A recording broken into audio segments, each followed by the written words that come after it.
여러분, 인류의 역사는 한마디로 정의하면 높아지려는 시도의 역사라고 말할 수 있습니다. 창세기 11장의 바벨탑 사건을 보십시오. 그들이 벽돌을 굽고 역청을 바르며 했던 말을 여러분 기억하십니까? 창세기 11장 우리 4절 한번 읽어보겠습니다. 자, 성읍과 탑을 건설하여 그 탑 꼭대기를 하늘에 닿게 하여 우리 이름을 내고 온 지면에 흩어짐을 면하자 하였더니, 여러분, 이것이 인간의 본능입니다. 우리는 끊임없이 자기 이름을 높이기 위해 위로 올라가려 하죠. 학생은 성적을 통해, 직장인은 승진을 통해, 심지어 교회 안에서도 더 영향력 있는 자리를 향해 보이지 않는 경쟁을 벌이기도 합니다. 모두가 조금이라도 더 위로 올라가려고 애를 쓰는 거예요. 그런데 오늘 본문에서 예수님은 전혀 다른 말씀을 하십니다. 누가복음 14장 10절의 일부분입니다. 읽어보겠습니다. 청함을 받을 때 차라리 가서 그 자리에 앉아라. 사랑하는 여러분, 이 말씀은 예수님께서 우리에게 단순히 어떤 처세술을 가르쳐 주시는 말씀이 아니죠. 겸손한 척 하다가 나중에 기회를 봐서 네가 높아지라라는 그런 말씀도 아닙니다. 예수님은 우리의 삶의 방향 자체를 바꾸라고 하시는 거예요. 위로 올라가려는 인생이 아니라 기꺼이 내려가는 인생을 너희가 선택해라라는 말씀이죠. 세상 위를 향해 달려가는 것을 성공이라 말합니다. 그러나 예수님은 아래로 내려가는 삶 속에 참된 평안과 기쁨이 있다고 말씀하십니다. 그런데 이 거꾸로 된 원리를 가장 분명하게 우리에게 보여주신 분이 계십니다. 바로 하늘 영광의 보좌를 버리고 가장 낮은 구유로 내려오신 예수 그리스도이십니다. 인간이 높아지려고 쌓아올린 바벨탑과 달리 주님은 스스로 낮아지심으로 하나님의 길을 우리에게 보여주셨어요. 오늘 우리는 이 역설적인 가르침 앞에 서 있습니다. 왜 우리는 낮은 자리를 선택해야 하는가? 왜 우리는 갚을 수 없는 사람들에게 사랑을 흘려 보내야만 하는가? 그 이유는 단순합니다. 그 길에 세상이 알지 못하는 기쁨이 있기 때문에, 하나님 나라의 백성만이 누릴 수 있는 거꾸로 사는 기쁨이 있기 때문입니다. 오늘 말씀을 통해 높아지려고 애쓰는 고단한 경주를 멈추고 낮아짐 속에 주시는 그 참된 은혜의 기쁨을 누리게 되기를 소망합니다. 자, 오늘 내용을 세 가지로 나누어 봤는데요. 첫째는 스스로 낮추는 자가 높아지는 역설입니다. 우린 성경에서 스스로 상속을 차지하려 했던 전형적인 한 인물을 만납니다. 바로 다윗의 아들 아도니아입니다. 열왕기상 1장을 보면 다윗이 늙자 그는 스스로를 높여 이르기를 내가 왕이 되리라 라며 사람들을 모아서 거대한 잔치를 열었습니다. 그는 스스로 가장 높은 자리에 앉아 아도니아 왕 만세를 외치는 사람들 앞에서 흥분한 채 마치 자기가 왕처럼 행동하고 말하기도 했습니다. 하지만 결과는 어떻게 됐습니까? 그가 스스로 높여 잔치를 벌이고 있을 때 하나님의 선택을 받은 솔로몬은 조용히 기름 부음을 받았습니다. 스스로를 높였던 아도니아는 결국 두려움에 떨며 제단불을 잡아야만 했고 가장 낮은 자리에 머물러 있던 솔로몬이 진정한 높임을 받았던 것입니다. 이것이 스스로 높이는 자의 결말입니다. 오늘 본문 7절은 예수님이 이 비유를 말씀하신 이유를 분명히 보여줍니다. 청함을 받은 사람들이 높은 자리를 택함을 보시고 라는 단어 안에 오늘 말씀의 모든 것이 담겨 있는 거예요. 인간의 삶을 돌아봤더니 다 높은 자리를 택하고 좋은 자리를 택하고 편안한 자리를 택하는 것을 보셨다는 거예요. 지금 예수님은 우리에게 어떤 윤리나 예절을 가르치시는 것이 아닙니다. 우리 안에 깊이 자리 잡은 인정 욕구와 교만을 드러내고 계시는 거예요. 그래서 말씀하십니다. 차라리 가서 끝자리에 앉아라. 여러분, 끝자리에 앉으라면 이곳에서 몇 분이나 그것을 기쁨으로, 그러면 정말 예전에 어떤 설국열차라는 그 영화처럼 매일 끝자리에 하등 사람처럼 취급하며 어렵게 그렇게 사시겠습니까? 근데 여러분, 이 끝자리는 어떤 단순한 공간적인 위치를 의미하는 게 아니에요. 이 끝자리는 나의 가치를 증명하려는 노력을 중단한 상태라는 의미예요. 하나님이 주시는 공급하시는 힘과 지혜로 살겠다는 의미예요. 내가 스스로 높아지고 내가 스스로 나를 디자인하고 그러면서 수단과 방법을 가리지 않고 어떤 세상적으로 높이 올라서 많은 사람들 앞에 칭송받고 인정받고 내가 그런 권세와 권위를 누리고자 하는 것인 거예요. 그런데 이 끝자리에 앉는 자리는 이 모든 노력을 중단하고 하나님이 내게 말씀하시는 대로 살아가고자 하는 사람인 거예요. 여러분, 우리가 왜 높은 자리를 원할까요? 사람들이 나를 알아주지 않으면 내 가치가 흔들릴 것 같기 때문에. 하지만 주님의 원리는 분명합니다. 14장 11절입니다. 무릇 자기를 높이는 자는 낮아지고 자기를 낮추는 자는 높아지리라. 여러분, 이 원리는 빌립보서 2장에서 가장 분명하게 드러납니다. 예수 그리스도께서는 하나님과 동등하신 똑같은 하나님이시지만 자기를 비워 종의 형체를 가지셨습니다. 가장 낮은 자리로 내려가셨습니다. 그리고 하나님께서 어떻게 했습니까? 그런 주님을 지극히 높이셨다. 바로 여기에 핵심이 있습니다. 여러분, 높아지는 것은 우리의 일이 아니라는 거예요. 높아지는 것은 하나님의 일이라는 거예요. 그런데 우리는 마치 하나님이 높여주시지도 않았는데 우리가 우리 스스로를 마치 아도니아처럼 왕처럼 그렇게 높이려고 하는 거예요. 우리의 일은 하나입니다. 기꺼이 낮은 자리로 내려가는 거예요. 여러분은 지금 어디에 앉아 있습니까? 사람들이 알아주지 않는다고 마음이 상해 있다면 이미 여러분의 마음은 상석에 올라가 있는 거예요. 하지만 이렇게 한번 고백해 보십시오. 주님, 저는 말석이면 충분합니다. 그때 예수님께서 말씀하시죠. 친구요, 여기로 올라와라. 예수님은 뭘 봅니까? 우리의 마음의 중심을 보는 거예요. 사랑하는 여러분, 나를 증명하려고 애쓰는 삶은 우리를 지치게 하는 거죠. 이제 그 수고를 우리 모두가 내려놓았으면 합니다. 그리고 나를 높이실 하나님을 신뢰하며 기쁨으로 우리가 그 낮은 자리로 내려갔으면 합니다. 자, 두 번째는 받을 것이 없는 자를 초대하는 파격이에요, 파격. 오늘 우리는 예수님의 가르침을 미리 보여주는 한 장면을 알고 있습니다. 그것은 바로 다윗과 무비보셋의 이야기입니다. 무비보셋은 요나단의 아들이에요. 다윗은 왕권을 굳건히 한 뒤 옛 친구 요나단과의 약속을 기억하며 사울의 집에 아직도 남은 사람이 있느냐고 묻습니다. 은혜를 베풀 대상을 찾는 질문이. 그때 등장한 사람이 바로 무비보셋이었어요. 피난하다가 그 유모가 잘못 떨어뜨린 바람에 두 다리를 쓰지 못하게 된 거예요. 무비보셋은 다윗에게 아무것도 줄 수 없는 사람이었어요. 오히려 전이망 사울의 후손으로서 다윗에게 정치적 부담이 될 수 있는 그런 존재였습니다. 그리고 당시 문화 속에 장애를 가진 그가 왕의 잔치에 어울리지 않는 부정한 자로 취급받기도 했습니다. 하지만 다윗은 어떻게 했습니까? 그런 반대와 그런 구설수를 멀리하고 그를 왕의 식탁에 앉히고 사울의 모든 땅을 돌려주고 평생 함께 먹게 하는 거예요. 이 무비보셋과 다윗에게 말합니다.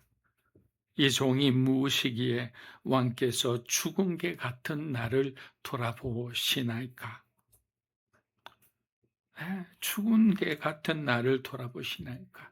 아무것도 할 수 없고 스스로 뭐 정말 죽은 개같이 그냥 죽을 날만 기다리며 살아가는 무비보셋을 하나님은 다윗에게 그 마음 그리고 약속을 기억하게 해서 돌아보게 하셨다는 거예요.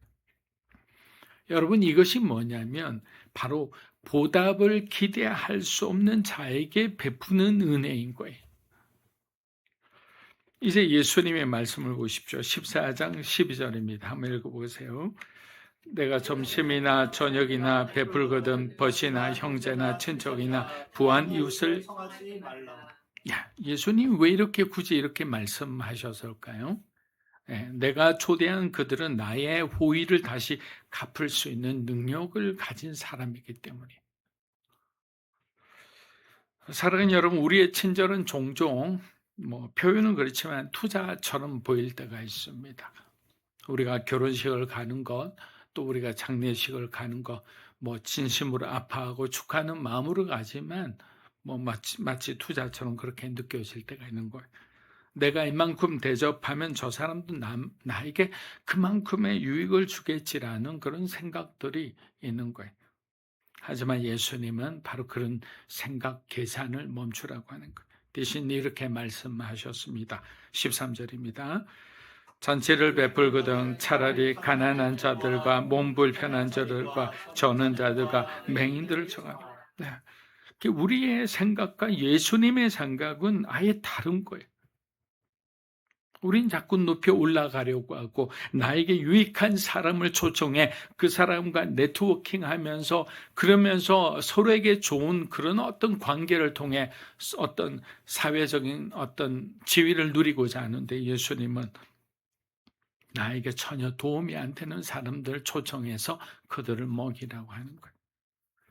이들은 무비보셋처럼 도로 갚을 능력이 없는 사람들이 그래서 더 분명한 은혜의 대상입니다. 그렇다면 이런 파격적인 공고가 가능했던 이유는 무엇일까요? 우리가 바로 그 초대받은 무비보셋 같은 사람이었기 때문이에요. 예수님에게는. 로마서 5장은 말합니다. 우리가 아직 죄인 되었을 때, 우리가 하나님과 원수 되었을 때 그리스도께서 우리를 위해 죽으셨다고 기록하는 거예요. 우리가 죄인 되었을 때, 원수 되었을 때 이게 뭡니까? 맹인이나 도적질하는 사람과 뭐가 다릅니까? 예수 그리스도께서는 갚을 수 있는 사람을 부르신 게 아니에요. 우리의 공로로 우리가 구원을 받을 수 있다면 그것도 아마 성공을 위해서 어마어마한 어떤 다툼과 경쟁과 살인들이 난무할 거예요. 근데 예수님은 오직 은혜로 믿음으로 우리에게 구원을 허락하셨어요.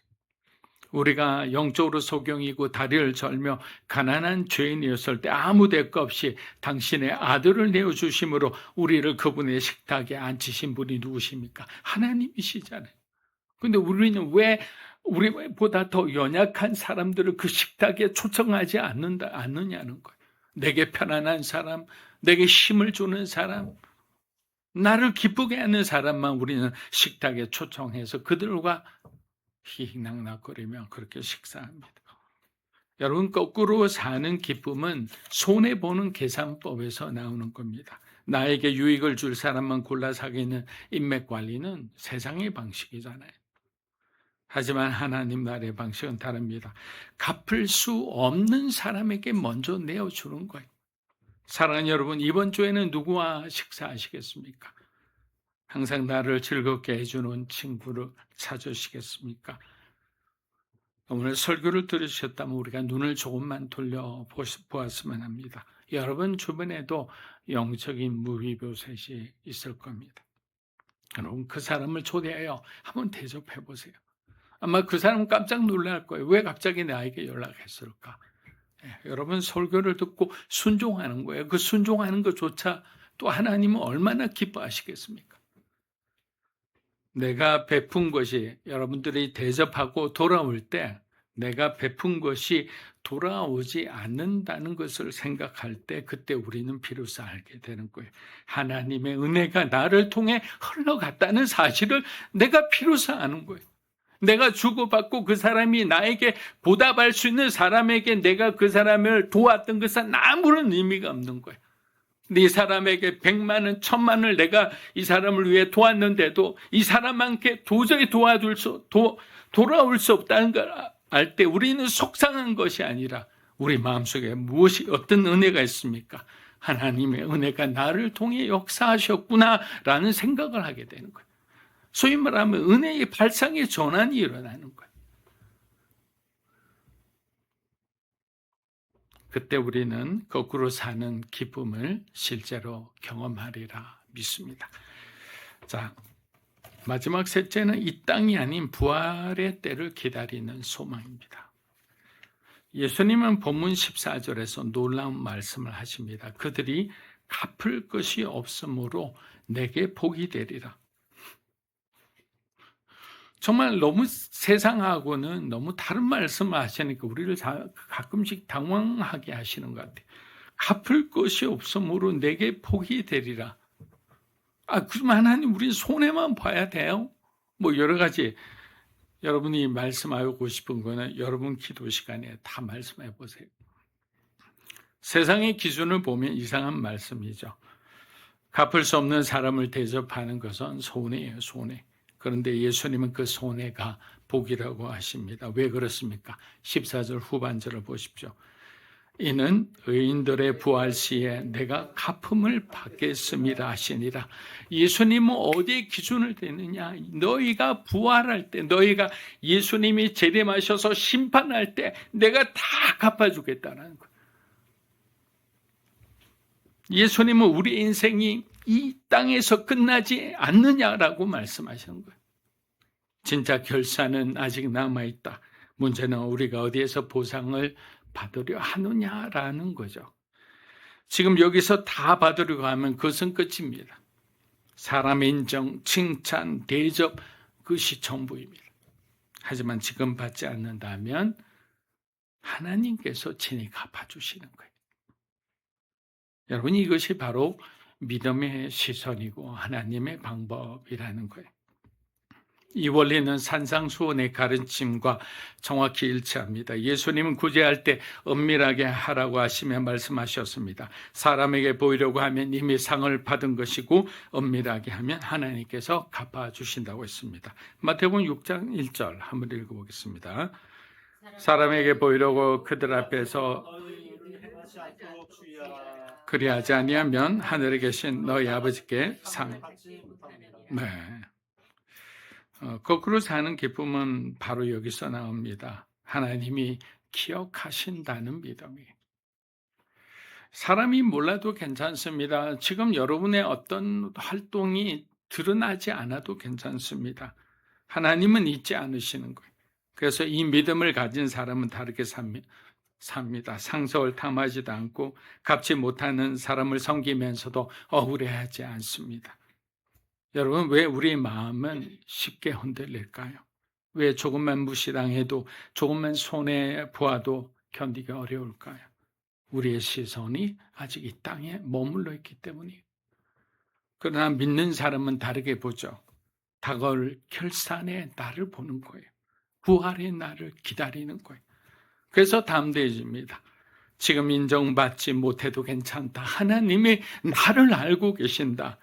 여러분, 이 확신 있는 사람은 낮은 자리에서도 흔들리지 않습니다. 자신에게 주어진 자리에서 충성을 다합니다. 이름 없는 자리에서도 기쁨을 잃지 않는 거예요. 이런 믿음을 가진 하나님께 칭찬받는 믿음으로 사는 교회 여러분이 되시기를 축복합니다. 말씀을 마무리합니다. 오늘 예수 그리스도께서는 한 잔치 자리에 전혀 다른 삶의 방식을 가르치셨어요. 위로 올라가려는 본능을 거스르는 삶, 갚을 수 있는 사람을 찾지 않고 갚을 수 없는 사람을 품는 삶. 세상은 이것을 어리석다고 말한다고 했습니다. 하지만 성경은 분명히 말합니다. 골로새서 3장 1절, 2절 읽어보겠습니다.